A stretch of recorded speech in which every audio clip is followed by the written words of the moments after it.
যদি মামলা বাণিজ্যে যদি কেউ ইসের সাথে দুর্নীতির সাথে জড়িত হয় তাকে কাউরি ছাড় দেওয়া হবে না।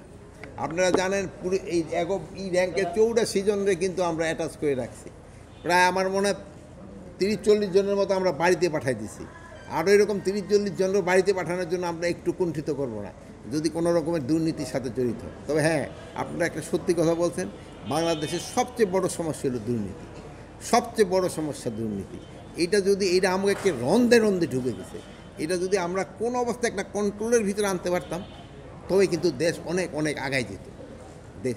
এই জন্য আমি আপনাদেরও সহযোগিতা চাচ্ছি, আপনারাও এইটা লোকজনদের সচেতন করবে এবং যেন কেউ দুর্নীতি না করে এই জন্য বলবেন।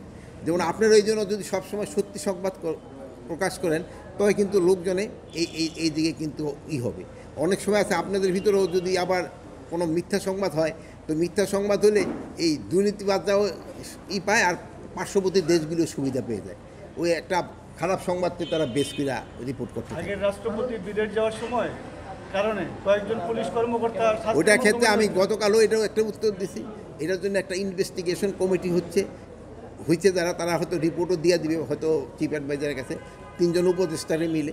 ওখানে যদি তারা দোষী সাব্যস্ত হয় তাদের পানিশমেন্ট হবে, আর যদি তারা নির্দোষ হয় তারা ছাড়া পেয়ে যাবে। ভীষণ এসি নিয়ে এলো মানি ব্যাক গ্যারান্টি অফার। 1 মাস ব্যবহার করে সন্তুষ্ট না হলে সম্পূর্ণ টাকা ফেরত। আমার একটা প্রশ্ন ছিল, সেটা হচ্ছে জুলাই পরবর্তীতে যারা মামলা হয়েছে, এখন সারা দেশে অনেকগুলো মামলা হয়েছে, সেগুলো প্রায় 9 মাস হয়ে গেছে। এখনও যেহেতু আপনি জানেন একটা আগে কি হতো, আগে হয়তো 10 জন 15 জনের নাম থাকতো আর কতগুলি বেনামে দিয়ে পুলিশ মামলা দিত।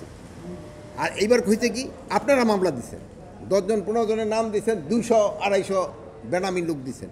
এই জন্য কিন্তু ইনভেস্টিগেশনও দেরি হয়ে যাচ্ছে। এই জনগণের যে কতগুলি অনেক, হ্যাঁ, এর ভিতরে অনেক দোষী আছে, অনেক নির্দোষী লোকেরও আপনার আসামি করে দিচ্ছে। এই জন্যই কিন্তু ইনভেস্টিগেশন দেরি হচ্ছে। এই জন্য আমরা দেখব যে দোষী তারা আমরা শাস্তির আওতায় নিয়ে আসবো, আর যে যে নির্দোষ সে যেন কোনো অবস্থায় সাজা না পায় এই ব্যবস্থা আমরা করব।